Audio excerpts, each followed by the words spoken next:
karma really happens to people that, who don't expect anything back. You see, there's that thing, there's that biased opinion, and that's why I think karma sometimes, like the choice of practicing karma is, it's more or less, it's optional, it's convenient. Like, well, I'm gonna go ahead and give this dude $2 who's begging me on the exit of the freeway because that's goodwill, right?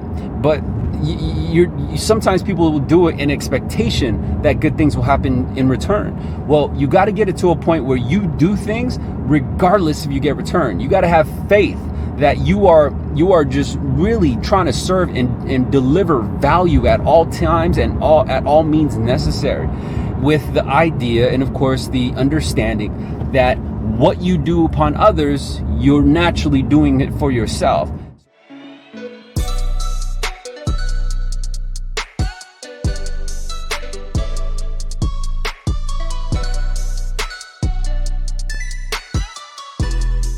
What's up, everybody? Welcome back to Sales Remastered. My name is Daniel and I'm your host. And on this episode, we're going to talk about Napoleon Hill's golden rule. If you don't know who Napoleon Hill is, I invite you to look him up. He is one of the original salesmen, influencer, if that makes sense. Way before social media, way before all the influencers that you know of today. Way before, your famous public speakers that you're very familiar with. I'm sure you already know who I'm talking about. But Napoleon Hill, back in the day, wrote this one book. And he wrote many books, but this one book in particular called How to Sell Your Way Through Life. And within this book, he talks about a golden rule that really opened my eyes. And I noticed how it actually associated itself with my particular preference of selling. And, you've heard me many times over the content that I put out, which I put out daily, by the way. Side note, at Sales Remastered is a sales channel designed for salesmen, designed for people who are looking to bring their communication to the next level, remaster their way of selling and originating new sales, creating second avenues of income, creating massive amount of income, influencing you to improve your primary source of income, and just overall mindset development. So I invite you to check me out on any social platform you find me on, whether it's YouTube, Facebook, Instagram, LinkedIn, right? Wherever you are, look me up at Sales Remastered, add me to your feed, hit the subscription button, the notification bell, the follow, the thumbs up, and content that I upload daily. Interact, engage, put some notes on there. They got a lot of followers, which thank you, by the way, for the likes and the comments. It's really helped grow the channel. And I've got a plethora of content, but it's mainly derived and really focused on helping us sell our way through life, right? And so maybe that's why I relate to this book. But Napoleon Hill, who was actually mentored by Andrew Carnegie, that's how he pronounces it, which is a steel titan, huge business owner in the early 19th century. And if you don't know about him, look these people up, because these are the originals, and their principles and their rules that they followed in the early 19th century. Fast forward now to the 21st century, and they still apply more so than ever. And I want to share this golden rule with you because I think that this rule is going to really change the way you do things and why you do things, right? And I think that is a step in the direction that we all want to go, because I think no matter where you are, successful, unsuccessful, on your climb, or, you've already climbed, I think wherever you are right now, we desire improvement. That's just evolution. That's human instinct. That's human nature. We want to evolve. We want to grow and advance, right? And if you're not moving forward, then you're just sitting still, and you might as well just be sleeping all day. So in this particular video, I'm going to talk about Napoleon Hill's golden rule. Don't forget to comment below and share this video with someone else who you think it might enlighten. But anyways, his golden rule was this, is that what you do for others, ultimately you are doing for yourself, right? And basically what he meant was, beyond karma, because karma, in my opinion, I think karma is just more or less convenient, right? Like people do things out of karma to kind of talk themselves out of it. Like, I don't know, maybe someone needs help, and like you're driving by and someone needs help fixing a tire, and you feel guilt because you didn't stop and help them, right? And so you might be like, oh, but good karma means that I would stop and go help this person, or I'm gonna go help that person fix their tire, because you think karma is goodwill. But see, karma is convenience, right? So like there's times where, you know, you feel like you got to do karma, times you feel like you don't need to do karma. But this rule will actually apply in anything and everything you do.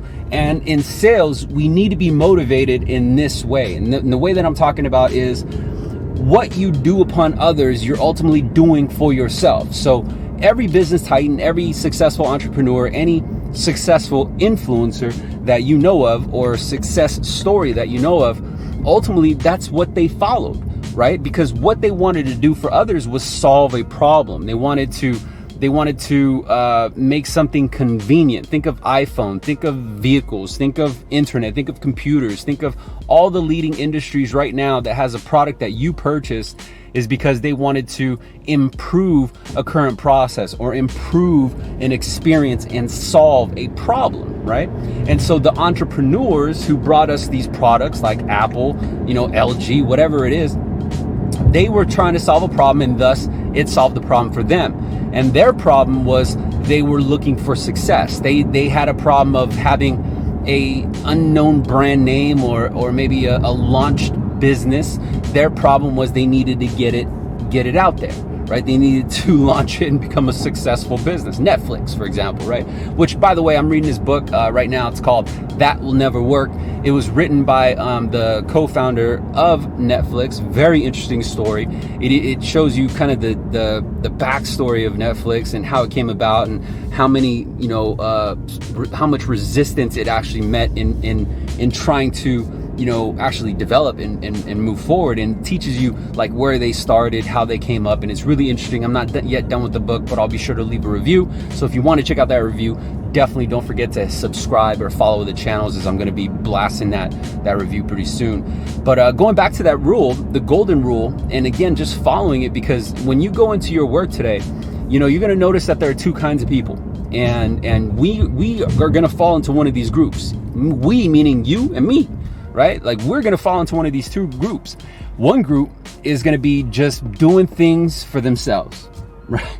Like, these are the couple characteristics that just do things for themselves, meaning like they don't really, they're not very helpful. They're not, like if you ask them for something, they'll be like, I don't know, right? They kind of just do things and expect things because they're just looking out for themselves. Now, I came up in the street, right? So I understand that mindset. And sometimes we are just wired that way because we're survivors. So if you're moving that way, it's not too late to change your habits. Because when I changed my habit and I started to actually practice this rule before I even knew that it was a golden rule from Napoleon Hill, really things started changing. And it took me years and damn near a couple decades for me to really pinpoint and focus and say, oh, it's because I was following this golden rule. So one group of people are going to be just more or less just moving by themselves, right? They're not necessarily building up the team. They're not bringing in the energy. They're not helpful per se. And they're just kind of to themselves. They only worry about themselves. They duck out. They're not offering support. They're not offering camaraderie or energy that's going to help push you. They're not motivational. They're not there for the team per se. They're not there to help push you guys to meet month-end goal, right? You can't necessarily expect anything from them because they're just there for themselves. You know who I'm talking about. Now, the second group, these people, they're all about it. They're living in the moment, right? Is because they are operating for something bigger than the team. If you think about Antonio Brown right now, right? Antonio Brown, very skilled football player. And this dude, right? He got dropped by two damn teams because he's just not a team player. He's just not, he's just out for himself. That's all he's focused on. Great example, because that's happening in current time. And so when you operate and you move and you run in a way where you're doing things that's beyond you, like you're doing things for things that are bigger than you. You're doing it for your team. You're doing it for your family. You're doing it for your kids. You're doing it for your vision. You're doing it for things that are beyond yourself, right? Then your life changes. And I think it's because you have to start adapting a particular practice where you're doing things for people outside. You're doing things that are more than what you are paid for, right? You hear us say it all the time, and that's why I bring up the word karma. Like, you don't necessarily need to do things that represent good karma, but people do things because they're expecting the return, right? Karma really happens to people that, you know, who don't expect anything back. You see, there's that thing, there's that biased opinion, and that's why I think karma sometimes, like the choice of practicing karma is, you know, like it's more or less, it's optional, it's convenient. Like, well, I'm gonna go ahead and give this dude $2 who's begging me on the exit of the freeway because that's goodwill, right? But sometimes people will do it in expectation that good things will happen in return.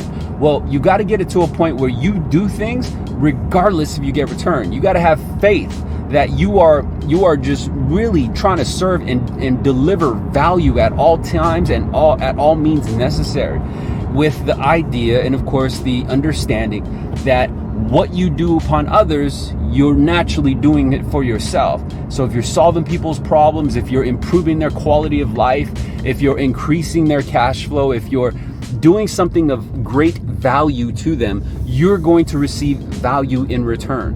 And if you look at your current objective and your daily schedule in that manner, in that way, you're not worried about calling, you know, these leads that sometimes feel like a grind. Where even if you're reaching success right now, and that's why I say, regardless if you're at the top of the mountain or you're at the bottom or you're in the midst of climbing towards the top, right? Wherever you are in that climb, there's going to be a point where you just don't want to go anymore. Like you're gonna be like, you know, look at the mountain from the bottom and be like, damn, it's a long way. You're gonna be in the midst of climbing, be like, damn, how much more longer do I got to go? Or you're gonna be at the top of the mountain, you're gonna be like, this is it, right? Like it's not that bad, right? Or it's not that good, and you're gonna be challenged and questioned to test your consistency. And consistency in life is something that is important, something that I recently learned and I fell off from, you know, producing content to going to the gym to working out. You know, we all hit our slumps, but it's never too late to take control and turn it back around. And so I invite you today to adopt this principle that I learned from Napoleon Hill, his golden rule of understanding that what you do for others, you're ultimately doing for yourself. And it will completely change the way and reason why you do things and why you do the things you do each and every single day. So if you like this video, please comment below, let me know your takeaways, share this video with someone else, and don't forget to hit the subscription button. If you happen to be in sales, I invite you to learn about me. Go to salesremastered.com, learn about the programs that I have, download a copy of my free sales script. Make sure it goes to your personal email, the one on your cell phone, so you don't have to print it out, and then save the link in your notes. So that way, anytime you ever want to pull up my sales script or you ever want to catch some helpful content, there's a video directory on there. There's a ton of massive value on there and good reference points that will help you increase your dollars today. You see, what I do in these calls to action, it's not necessary to sell you something, right? Although I would love for you to buy my programs. Really, I'm practicing what I preach. And so every single day when I upload value and I upload content, I'm doing it because I know that what I do for you guys and the problems that I help solve for you guys and the ideas that I spark in your head, it creates value for you. It helps you excel. It helps you climb. It helps you move forward. And in return, I'm climbing. I'm moving forward. I'm finding value within my life. You know, and I'm so grateful because this is just now the way I operate, and I hope you operate the same way too. I appreciate the time. Thank you so much for the support of the channel. Thank you for the likes and thank you for the comments in advance, and I'll see you on the next video. Bye.